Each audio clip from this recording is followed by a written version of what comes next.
আপনাদের সকলকে স্বাগত জানাই যখন যেখানের একটি নতুন ব্লগে। আশা করি আপনারা সকলে ভালো এবং সুস্থ আছেন। চিকিৎসার ফাঁকে আজকে আবার বেরিয়ে পড়লাম একটি দর্শনীয় স্থানের উদ্দেশ্যে। আজকে আমরা প্রথমে যেখানে গেছিলাম সেটি হলো নারায়ণী গোল্ডেন টেম্পল। আমরা ভেলোরে চিকিৎসা করাতে এসে যে লজে আমরা উঠেছি তারই ছাদের ওপর থেকে এত সুন্দর পাহাড়ের দৃশ্য দেখে যেন মন ভরে যায়, সেটি আপনাদের একটু তুলে ধরলাম।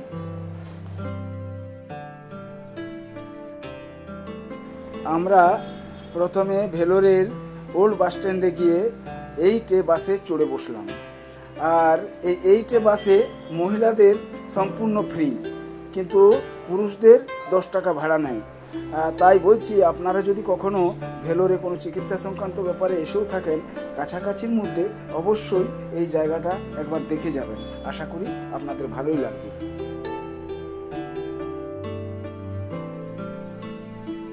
দক্ষিণ ভারতের মহিলারা তাদের দৈনন্দিন জীবনে মাথায় ফুল দিয়ে সাজতে খুব পছন্দ করে। তাই দেখে আমার মেয়েরাও তাদের মায়ের মাথায় ফুলের মালা বেঁধে দিল। এটা হচ্ছে নারায়ণীর গোল্ডেন টেম্পলে ঢোকার প্রবেশদ্বার। প্রবেশ করার পরেই পাশাপাশি আপনারা দেখতে পাবেন অনেকগুলো কাউন্টার আছে, যে কাউন্টারে আপনারা যে টিকিট সংগ্রহ করে বিভিন্ন রকম পুজোর ব্যবস্থা আছে। ভিআইপি পুজো এবং জেনারেল পুজো, তার জন্য 100 থেকে আরও অনেক ওপরের দিকে মূল্যের টিকিটের ব্যবস্থা আছে। যে যেমন টিকিট কাটবে সে সেইভাবে দেবতার সেবা করার সুযোগ পাবে। তাই আমরা ভেতরে এসে আমাদের সাধ্যমতো টিকিট কাটলাম এবং তারপরই যখন মন্দিরের উদ্দেশ্যে আমরা যাচ্ছি তখন আমাদেরকে বলা হলো যে এখানে জুতো এবং মোবাইল রেখে যেতে হবে। তাই আমরা দু জায়গায়, এক জায়গায় জুতো এবং এক জায়গায় মোবাইল গচ্ছিত রেখে আমরা মন্দিরের দিকে গিয়ে গেলাম এবং সেখানে গিয়ে মন্দিরের বিভিন্ন চত্বর দিয়ে ঘুরতে ঘুরতে শেষ বেলায় আমরা মন্দিরের প্রাঙ্গণে উঠলাম।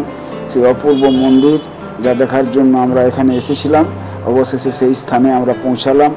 আমরা মন্দির দেখলাম এবং সেই সময় হালকা বৃষ্টি হচ্ছিল, তাই পরিষ্কার সূর্যের আলো ছিল না। মন্দির দেখার পর আমরা যখন বেরিয়ে আসছি অন্ন সেবা নেওয়ার জন্য, সেই সময় হঠাৎ সূর্য আবার ঝকমকিয়ে উঠল এবং সেই দূর থেকে গোল্ডেন টেম্পলের ওপর যখন সেই আলো পড়ছে সে অপরূপ দৃশ্য আমরা দেখলাম। আর এখানে কোনো মোবাইলের ছবি তোলার ব্যবস্থা নেই, তাই বাইরে থেকেই যতটুকু সম্ভব আপনাদের দেখানোর ব্যবস্থা করলাম। ভেলোর নারায়ণী গোল্ড টেম্পল, এখানে আমরা এই বৃষ্টির ওয়েদারেও আমরা আর নিজেদেরকে বাড়ির মধ্যে ধরে রাখতে পারলাম না, তাই এখানে দর্শনের জন্য বেরিয়ে পড়লাম। আর এই দেখানো হচ্ছে আপনাদের এই যে গোল্ডেন টেম্পল, তার চারিপাশটা আমরা যতটা পারি সম্ভব আপনাদেরকে দেখানোর জন্য চেষ্টা করছি। এই হচ্ছে ভেলোরের golden temple, Narayani golden temple. এইটি হচ্ছে অন্নপ্রসাদের জায়গা। আর যেটি গোল্ডেন টেম্পল মূল মন্দির, সেখানে ক্যামেরা অ্যালাউ নেই, মোবাইল অ্যালাউ নেই এবং ক্যামেরা অ্যালাউ নেই। তাই এখানে মোবাইল বা ক্যামেরা জমা করে যেতে হয়। যতটুকু পারলাম বাইরে থেকে আপনাদেরকে দেখালাম।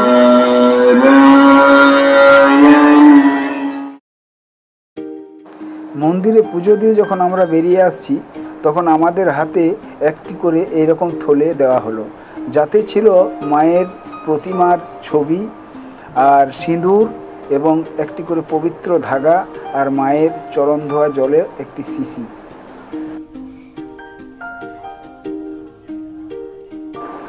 পরের দিন আমরা বেরিয়ে পড়লাম রত্নগিরি মুরগন টেম্পল দেখার জন্য। চলুন আপনারাও আমাদের সাথে একটু ভেলোরের রাস্তাঘাট দেখে নিন।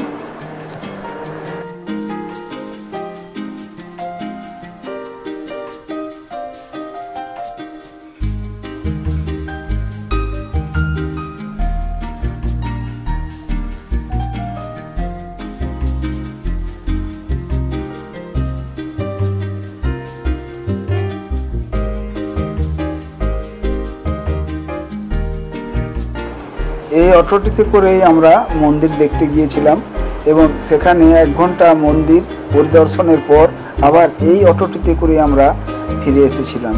আর তার জন্য আমাদেরকে 500 টাকা ভাড়া বাবদ দিতে হয়েছিল।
चप्पल चप्पल गाड़ी में।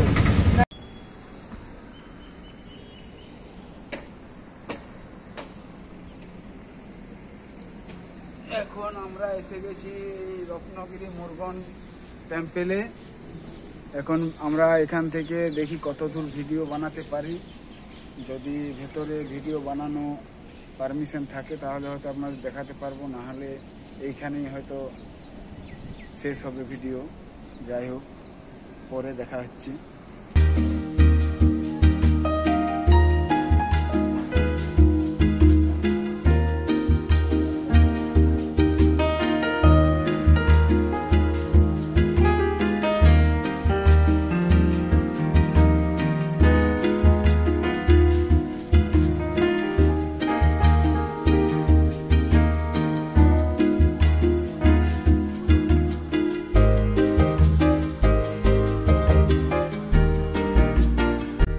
চারিদিকে পাহাড়ে ঘেরা এই মন্দির আরেকটি পাহাড়ের উপরেই অবস্থিত। আর সেই জায়গা থেকে চারিদিক দেখে যেন মনটা আনন্দে ভরে উঠল।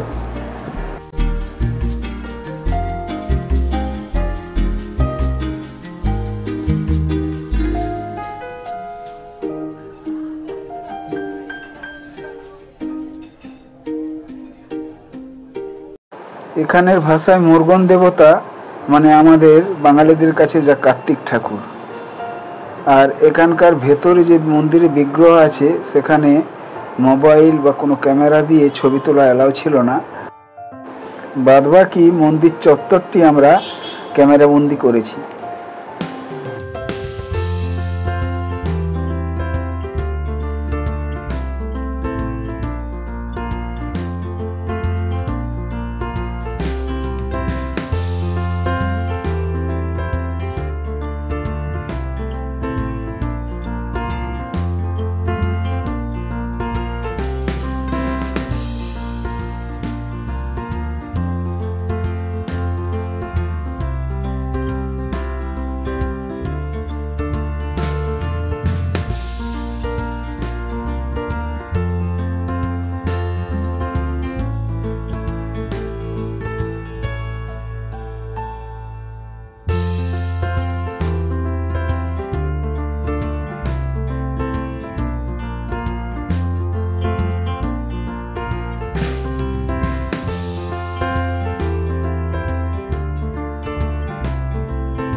এখানকার সমস্ত মন্দিরগুলি খুব নিপুণভাবে গড়া, আর এই মন্দিরটিও তার অন্যথা নয়।